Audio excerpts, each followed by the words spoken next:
ओम नमः शिवाय। इस घर में मंगल बैठने पर आपको सामाजिक मान प्रतिष्ठा तो मिलती है, लेकिन यहाँ मंगल बैठने से आपके अपने मित्र ही शत्रुता जैसा व्यवहार करना शुरू कर देते हैं। आपको ऐसा लगेगा जैसे आपके अपने ही आपके साथ शत्रुता समान व्यवहार कर रहे हैं। क्यों? यहाँ मंगल बैठने से उस व्यक्ति की पुत्र संतान कम होने के चांसेस बहुत ज़्यादा बढ़ जाते हैं।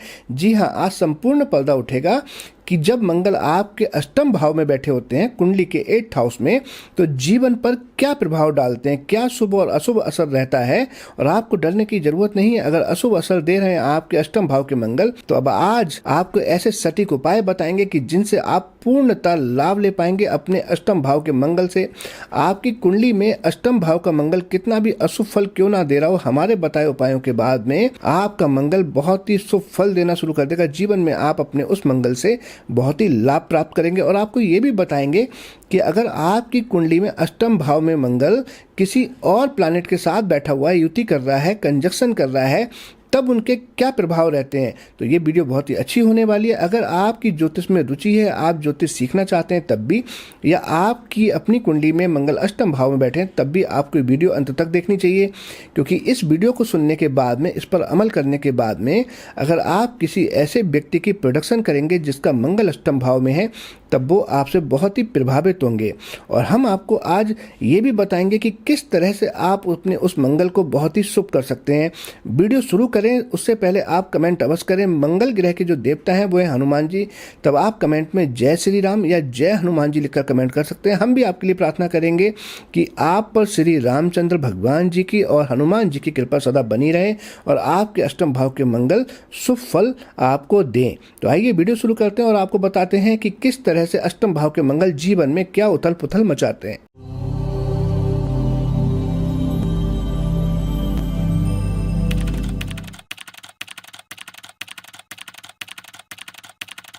मैं हूं आस्ट्रो भाग्यराज गुप्त। स्वागत है आप सभी का आप ही के चैनल एस्ट्रोलॉजर एबीएम में। मेरे सभी व्यूअर को मेरा प्यार भरा नमस्कार।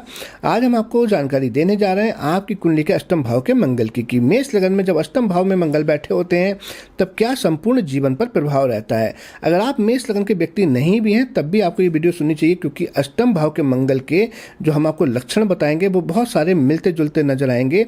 और अगर आप मेष लगन के तब तो संपूर्णतः ये आप देखेंगे बहुत ही सटीक प्रेडिक्शन होने वाली है।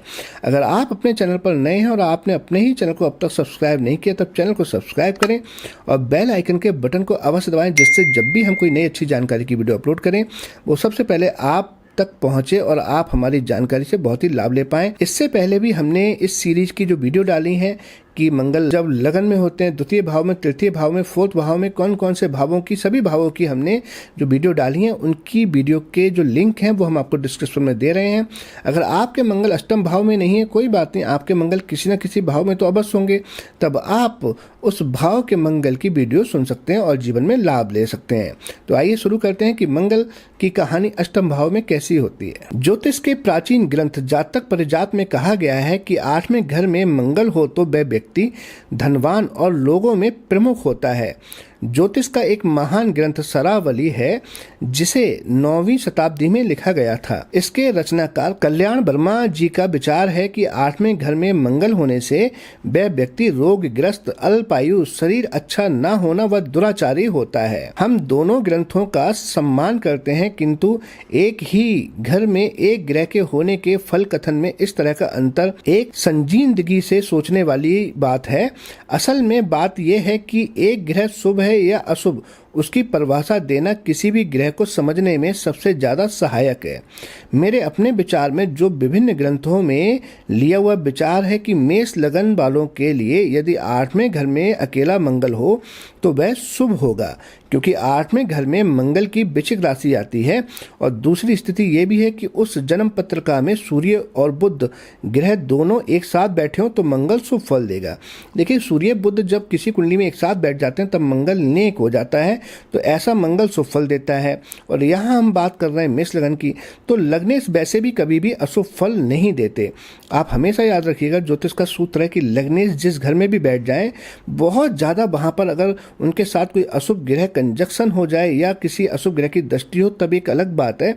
अदरवाइज जो लग्नेश होते हैं वो जिस घर में बैठ जाएंगे उस घर के फलों में शुभता ही प्रदान करते हैं, कभी भी अशुभ फल नहीं देते। एक अन्य स्थिति यह है कि यदि उस जन्म पत्रिका में सूर्य और शनि ग्रह एक साथ बैठे हों तो मंगल अशुभ फल दे सकता है थोड़ा सा, क्योंकि मंगल तब अशुभ फल ज़्यादा दे देता है जब सूर्य शनि बैठे हों और यहाँ लग्नेश ना हो। लेकिन क्योंकि यहाँ लग्नेश हैं और सूर्य शनि अगर ऐसे होरोस्कोप में बैठ जाएंगे तब थोड़ा सा मंगल जो है लग्नेश अशुभ फल दे सकते हैं। यहाँ पर जातक परिजात का कथन शुभ मंगल के लिए ठीक है, लेकिन ज्योतिष ग्रंथ सारावली के लेखक कल्याण वर्मा जी का मत यानी कि व्यक्ति का रोगग्रस्त होना, अल्पायु होना, दुराचारी होना, ये बात ठीक नहीं लगती है मुझे। वास्तव में आदमी के दुराचारी होने का मंगल से इतना संबंध नहीं है तब तक जब तक कि मंगल के साथ शुक्र का संबंध ना बने। मेष लगन वालों के लिए वृश्चिक राशि में बैठा हुआ मंगल अष्टमेश और लग्नेश होते हुए भी वह अशुभ नहीं रह जाता।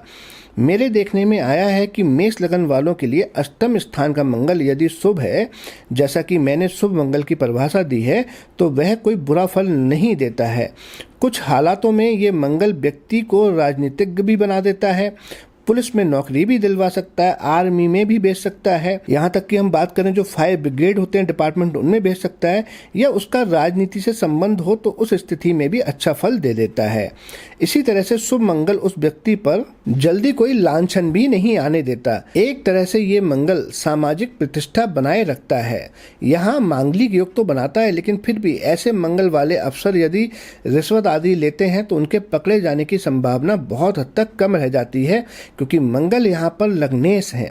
अगर किसी और लगन में हो तब विचार करना पड़ेगा कि मंगल किस स्थिति में है, मंगल उस लग्नेश के हिसाब से शुभ है या अशुभ है, मार्केश है, किस तरह का परिणाम दे रहे हैं, वो उस बात पर निर्भर करता है। हमारे प्राचीन ज्योतिषी नारायण भट्ट ने अपने महान ज्योतिष ग्रंथ चमत्कार चिंतामणि में लिखा है कि 8वें घर में मंगल होने से मित्र भी शत्रुता जैसा व्यवहार करते हैं। इसी विचार को एक और ज्योतिषी श्री जागेश्वर ने अपने एक ग्रंथ में प्रकट किया है कि इस घर में मंगल होने से अपने ही लोग शत्रु के समान व्यवहार करते हैं या उनका व्यवहार मित्रतापूर्ण नहीं रहता। इस बात को समझने के लिए पहले हमें ये देखना होगा कि 8वें घर के मंगल का हमारे दोस्तों से, दूसरे लोगों से, हमारे जानने वालों से क्या संबंध है। वास्तव में देखा जाए तो 8वें घर का मंगल अपनी चौथी दृष्टि से 11वें घर को देखता है, और 11वां घर हमारे मित्रों का या जिन लोगों से हमारा वास्ता पड़ता है, सामाजिक घर है। ये जो आपका समाज है वो 11वें घर से दर्शाता है, उन लोगों का कारक है। इसलिए 8वें घर के मंगल के बारे में उपरोक्त विचार बहुत हद तक ठीक प्रतीत होता है, लेकिन ये विचार उसी हालत में ठीक समझा जाएगा जब मंगल अशुभ हो। किंतु शुभ मंगल होने से वह व्यक्ति दूसरों की सहायता अपने जीवन में अवश्य पाएगा, या दूसरे मित्र या सगे संबंधी उनके जीवन में एक तरह से शुभ योगदान ही देंगे। ज्योतिष के एक प्राचीन ग्रंथ होरा मकरत में वर्णन किया गया है कि 8वें घर में मंगल होने से उस व्यक्ति के पुत्र संतान कम होती है। ये शायद इसलिए उन्होंने कहा है कि यहाँ पर हम देखें तो मंगल की जो 10वीं दृष्टि है वो आपके पंचम भाव पर है, तो ऐसा हो सकता है। इसके बारे में हमें लाल किताब के विचारों पर ज़्यादा ध्यान देने की ज़रूरत है। लाल किताब में एक फरमान में ये कहा गया है कि 8वें घर में मंगल होने से उस व्यक्ति व उसके छोटे भाई की आयु में आम तौर से 4 वर्ष से लेकर 8 वर्ष का अंतर होगा, यानी उसका छोटा भाई 4 साल बाद या 8 साल बाद पैदा होगा, और कुछ हालातों में छोटा भाई होता ही नहीं है। यहाँ मंगल छोटे भाइयों के लिए अशुभ फल दे देता है, मगर उस व्यक्ति की अपनी 8 या 4 वर्ष की आयु से पहले या अपने से छोटे भाई की 8 वर्ष की उम्र के बाद कोई और भाई जीवित हो तो वो पूरे परिवार के लिए कष्टकारक सिद्ध होगा, अथवा ऐसे व्यक्ति का जन्म उस परिवार में मातम की निशानी होगा। इस घर के मंगल के अशुभ प्रभाव को दूर करने के लिए बहुत ही अच्छा उपाय है। इस उपाय के अनुसार किसी तंदूर में 8 मीठी रोटियां बनाकर कुत्तों को डालना इस अशुभ प्रभाव को दूर करेगा। इसके अलावा मिट्टी के बर्तन में गुड़ डालकर बाहर कहीं शमशान भूमि में या जमीन में दबा देना भी अच्छा प्रभाव देता है। लाल किताब के अलावा पद्म पुराण में जिक्र आता है कि इस मंगल को बलवान बनाने के लिए पति पत्नी दोनों को स्नान करने के बाद गहरे लाल रंग के कपड़े पहनने चाहिए। फिर तांबे के बर्तन को लाल रंग से रंगकर कच्चे चावलों से भरकर लाल फूल व चंदन का लेप भी बर्तन में रखकर मंगल देवता को अर्पित करना चाहिए।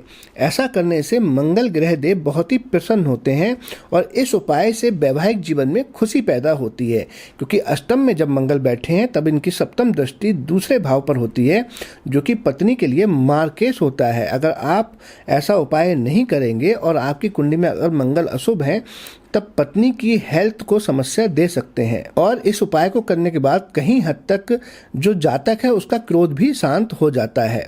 अब हम आपको बताते हैं कि मंगल के साथ अगर दूसरे ग्रह कंजक्शन कर रहे हो, दूसरे ग्रह युति कर रहे हो, तब क्या परिणाम होते हैं। तब इस स्थान पर मंगल के साथ बृहस्पति का होना कोई विशेष अशुभ फल नहीं देता। आर्थिक तौर पर भी इसका प्रभाव अच्छा ही रहता है यदि दूसरे घर में कोई अशुभ ग्रह ना हो, किंतु यदि उस कुंडली में सूर्य और शनि कहीं भी इकट्ठे हों तब मंगल अशुभ हो जाता है, जिससे व्यक्ति की 21 साल की आयु तक भाइयों पर अच्छा असर नहीं पड़ता। इस भाव में मंगल के साथ सूर्य होने से जातक को अच्छा फल नहीं देता है, क्योंकि लाल किताब के अनुसार 8वें घर पर शनि का अधिकार है, जिससे सूर्य का फल अशुभ हो जाता है। और दोनों ही अग्नि कारक ग्रह हैं, तो यहाँ होने से व्यक्ति को पाइल्स जैसी कोई समस्या हो सकती है। इस स्थान पर मंगल के साथ चंद्रमा का होना जातक की माता के स्वास्थ्य तथा मन की शांति के लिए अशुभ असर दे सकता है। आर्थिक स्थिति पर भी इस युति का जातक पर प्रतिकूल प्रभाव पड़ता है, जिससे पूर्ण रूप से आर्थिक स्थिरता नहीं आ पाती। 8वें स्थान पर मंगल के साथ शुक्र की युति को लाल किताब में कहा गया है, ऐसे जन्मे चंद्रभान चूल्हे आग न मंजेवान, अर्थात ये योग जातक के परिवार या कुटुंब वालों पर अशुभ असर डालता है और ऐसे जातक की पत्नी का स्वास्थ्य भी अच्छा नहीं रहता या पत्नी से किसी भी रूप में विक्षोभ हो जाता है। इस स्थान पर मंगल के साथ बुध होने से व्यक्ति की बुआ, बहन या बेटी पर अशुभ असर डालता है। ननिहाल के परिवार के लिए भी ये युति खराब ही रहती है। ऐसे व्यक्ति को ननिहाल घर तथा मामाओं से दूर ही रहना चाहिए, तभी उनके ननिहाल वालों के लिए अच्छा रहेगा। मेष लगन में 8वें स्थान पर मंगल के साथ शनि का होना बहुत ही अशुभ फल देता है। ऐसा मैंने देखा है कि जब ऐसी युति होती है तो जीवन में एक बार इन लोगों की दुर्घटना में, एक्सीडेंट में चोट अवश्य लगती है। लाल किताब में भी इस स्थान पर दोनों ग्रहों की युति को मुर्दा घाट यानी कि मंदी आग जलाने वाला मालिक कहा गया है। ऐसा व्यक्ति को जीवन में कई प्रकार की तकलीफें रहती हैं और परिवार में आकस्मिक मृत्यु होने की संभावना रहती है। इस स्थान पर मंगल के साथ राहु का होना व्यक्ति के जीवन में अचानक ही मुसीबतें पैदा करने का कारण बनता है, क्योंकि ये अंगार कारक योग भी बन गया और ऐसे व्यक्ति को तो डेफिनेटली पाइल्स की समस्या होती ही है। कई बार उसके अपने भाइयों के साथ उसके संबंध प्रेम पूर्वक नहीं रहते या कहीं न कहीं जेल यात्रा का भी ऐसा योग कारण बन जाता है। यदि ऐसा व्यक्ति ज्यादातर रसोई में बैठकर ही खाना खाए तो इसका अशुभ असर थोड़ा सा कम हो जाता है। इस भाव में मंगल के साथ केतु की युति व्यक्ति के स्वयं के लिए तथा उसके परिवार के लिए भी अच्छा प्रभाव नहीं देती। किसी न किसी मात्रा में ये अशुभ असर जातक के बेटे या भाई पर भी अवश्य देता है और ये योग भी जेल यात्रा का कारण बनता है। ऐसे व्यक्ति की निशानी हो सकती है कि जब मंगल के साथ केतु अष्टम भाव में हो तो इनकी आईब्रो पर कट हो सकता है या इनके हाथ में कपकपी शुरू हो सकती है। अगर ऐसा है तो आपको अपने इस मंगल केतु के कंजक्शन का किसी अच्छे ज्योतिषी से उपाय जरूर लेना चाहिए, क्योंकि ये आगे चलकर आपको बहुत बड़ी समस्या में डाल देता है। आज हमने आपको संपूर्ण जानकारी दी कि मंगल जब अष्टम भाव में बैठे होते हैं तो जीवन पर ये क्या प्रभाव देते हैं और आपको सटीक उपाय भी बताए। अगर आपको वीडियो पसंद आई है तो वीडियो को ज़्यादा से ज़्यादा शेयर करें, चैनल को सब्सक्राइब करें और अगर आपके मन में कोई क्वेश्चन, कोई प्रश्न है तब आप कमेंट कर हमसे पूछ सकते हैं। हम आपको जवाब देने की पूरी कोशिश करेंगे। इसी के साथ मैं अपनी वाणी को विराम दूंगा और बहुत जल्दी आपसे फिर मिलेंगे एक नई जानकारी के साथ। तब तक मुझे इजाजत दीजिए। नमस्कार।